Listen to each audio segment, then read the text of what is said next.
I'm Jill Gaddis, the Director of Population Health for Maury Regional Medical Center. I wanted to take the time to thank each of you for participating in this much-needed grant-funded program in our service area. Thousands of lives are lost each year in the state due to drug overdoses. Some of these are preventable. Through your assistance and willingness to add the life-saving drug Narcan to your everyday tools, together we can and will save lives. Thousands of lives are lost each year in the state due to drug overdoses. It is a significant problem in the state and within our service area, and I'd like to review some of the data with you just so that you can understand the magnitude.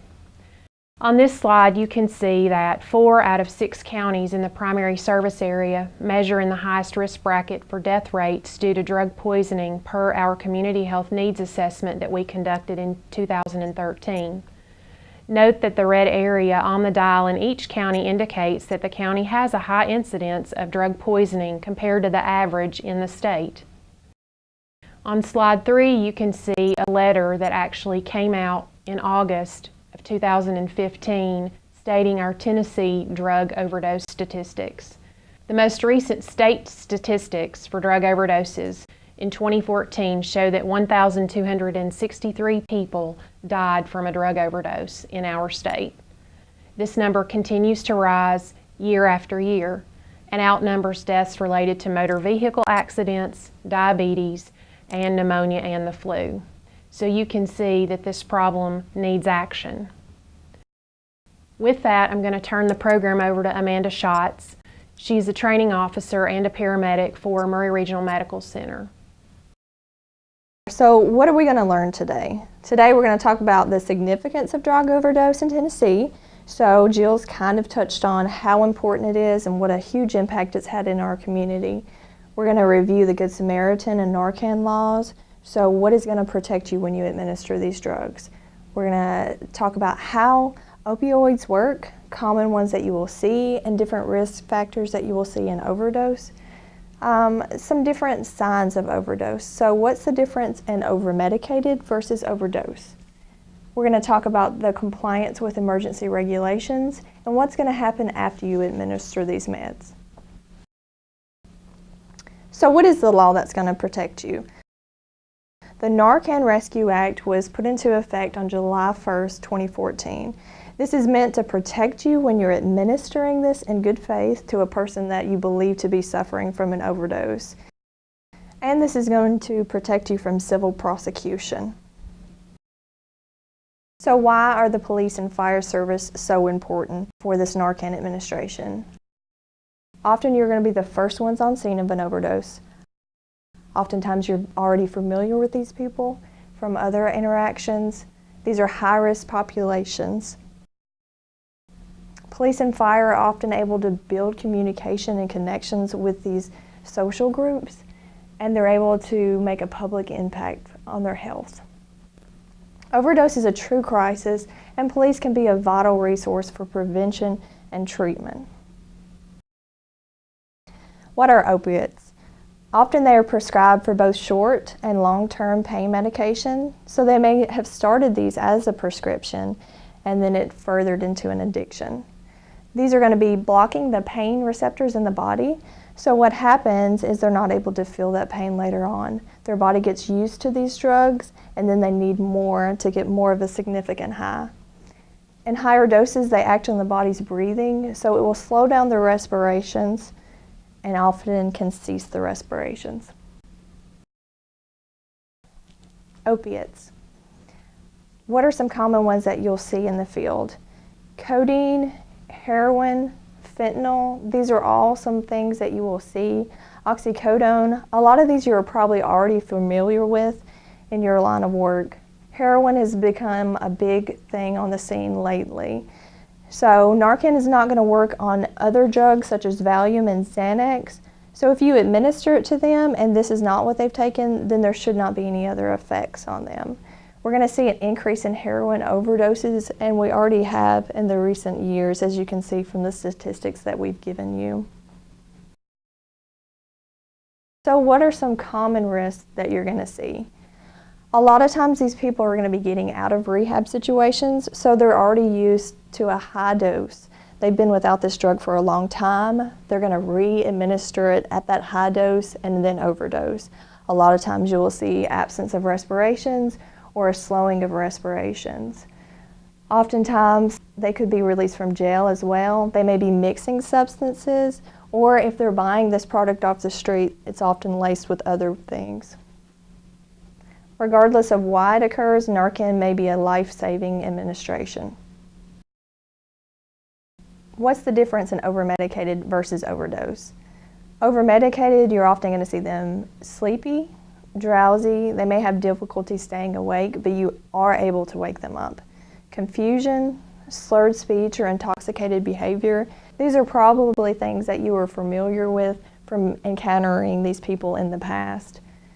Oftentimes they may have pinpoint pupils or slow heart rates, but the big difference between over-medicated and overdose is the level of consciousness and the respiratory effort. Your overdose victims are going to be unresponsive. They're either going to be breathing shallow or not breathing at all.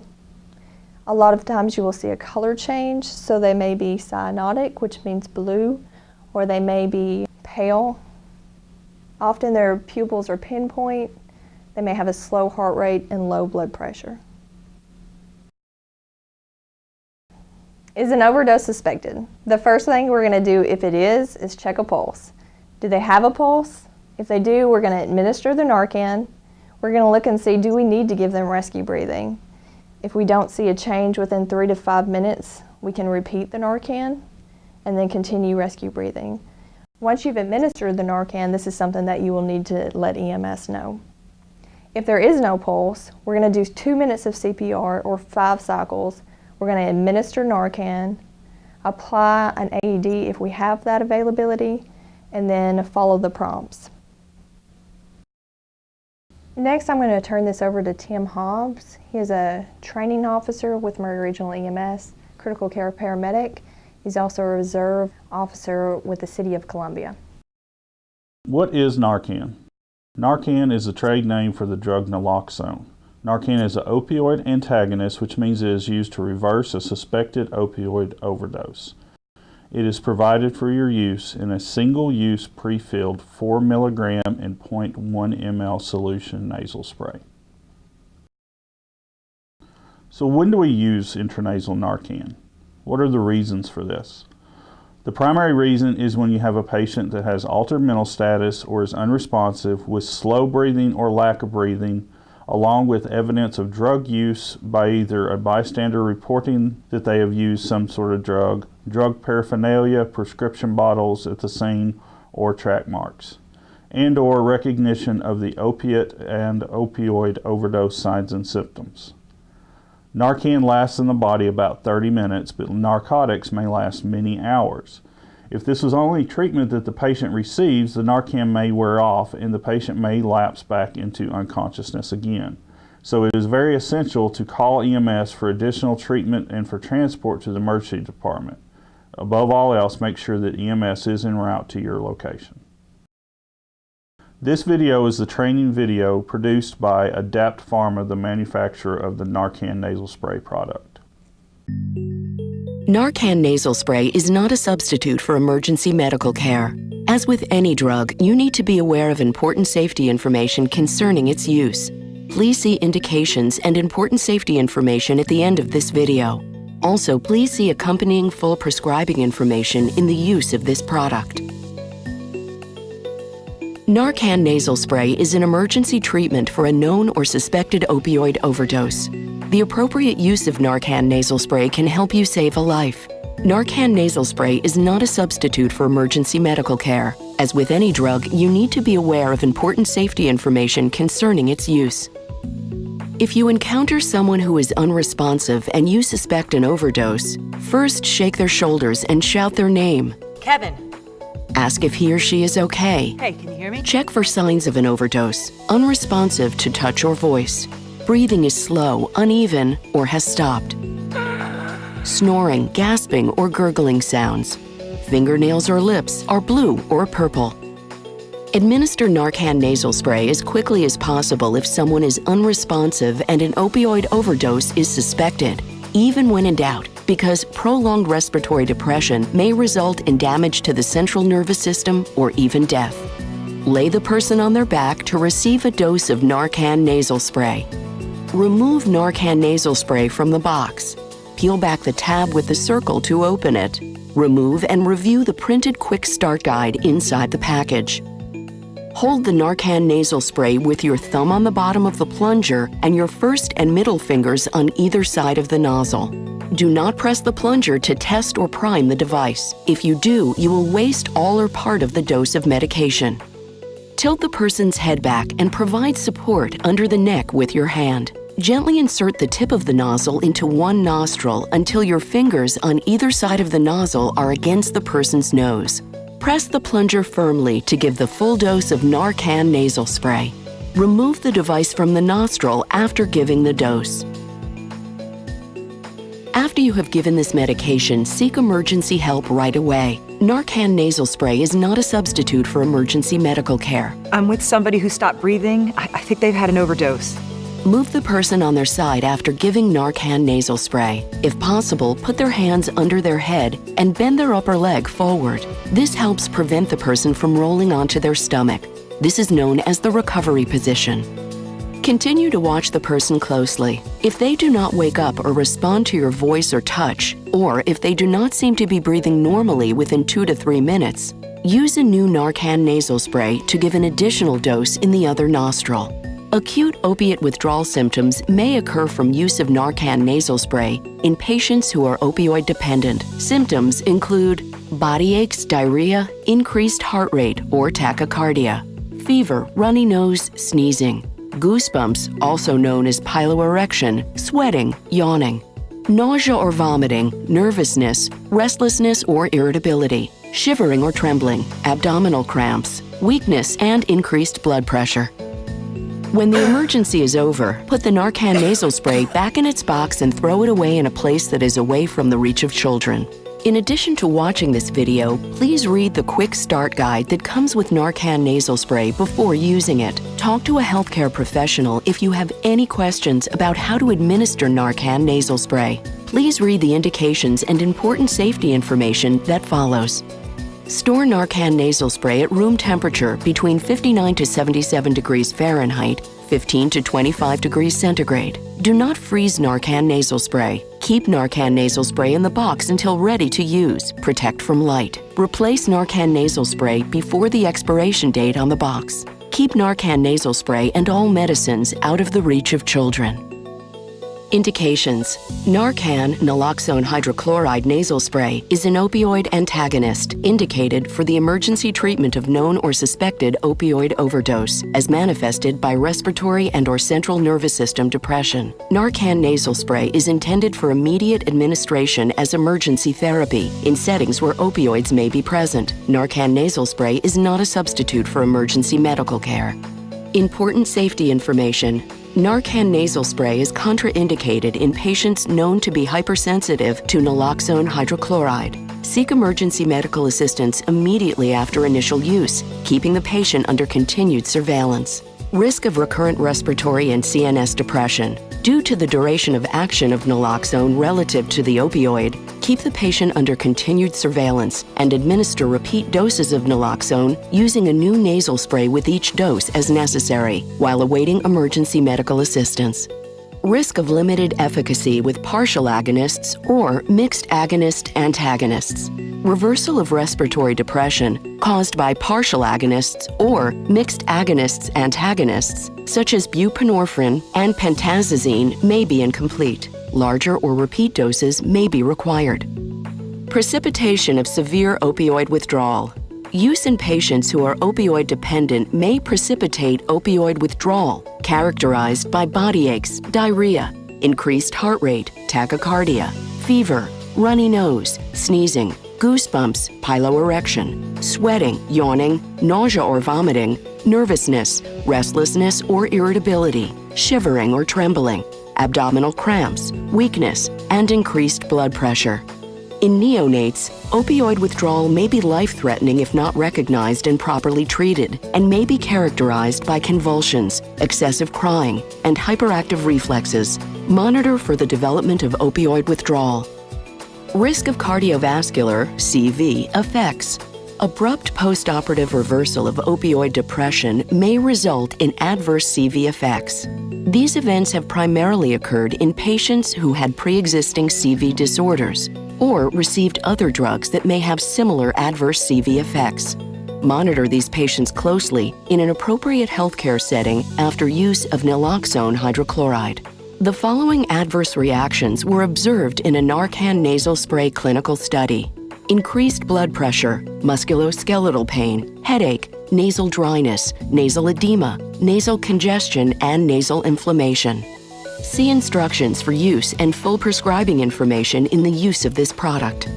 To report suspected adverse reactions, contact Adapt Pharma Inc. at 1-844-4-NARCAN, 1-844-462-7226, or the FDA at 1-800-FDA-1088 or www.fda.gov/medwatch. So after just watching that video, I'd like to briefly review the steps to take if you suspect an overdose. I first identify that the patient is suspected of suffering from an opioid overdose. Attempt to wake the patient up. Gently shake them or firmly and briskly rub on the center of their chest with your knuckles. Look for signs of an overdose, such as slow or absent breathing, pinpoint pupils, or evidence of drug ingestion or use. If you suspect this, quickly retrieve the Narcan kit. Remove the Narcan from the package. Hold the nasal spray as indicated with your first and middle fingers on either side of the nozzle and your thumb on the bottom of the plunger. Support the patient's head and tilt it gently back. Gently insert the tip of the atomizer into the nostril. Press the plunger firmly to deliver the dose of Narcan. Remove the nasal spray from the nostril and then roll the patient to the recovery position if necessary. Immediately call 911 or make sure that EMS is en route to your location. If you do not see signs of improvement in the patient within 2 to 3 minutes and EMS has not arrived on scene, you may repeat the dose of Narcan if you have the supplies available. Serious side effects of Narcan are very rare. The most common side effect is opioid withdrawal. Since Narcan blocks the opioids from the receptors in the brain, the risk of withdrawal increases with larger doses of naloxone as well as the strength of the person's drug dependency. Common opioid withdrawal symptoms can include aches, irritability, sweating, runny nose, diarrhea, nausea, and vomiting. Still, the potential complications of opioid overdose are more alarming, including lung and heart problems, brain damage caused by prolonged lack of oxygen, and eventually death. Giving someone Narcan may help restore breathing and lessen the risk of these outcomes. If a patient was given Narcan that did not need it, or had taken a medication that Narcan did not work on, this patient would have little chance of suffering harm from the medication. In this worst case scenario, Narcan would simply do nothing, but in the best case scenario, it will save a life. So what steps do we take after the call is over? It is very important for the person that administers the Narcan to completely fill out the data collection form located in the opioid emergency kit. This form must be completed and either faxed to the phone number at 931-490-3918 or turned in to the person that maintains the Narcan at your department. You will not be issued a replacement for the Narcan that was used without this form. I would like to thank you for your participation. Maybe one day you can save someone's life with this product. If at any time you have any questions or concerns, feel free to contact us by phone or email at the numbers on the screen.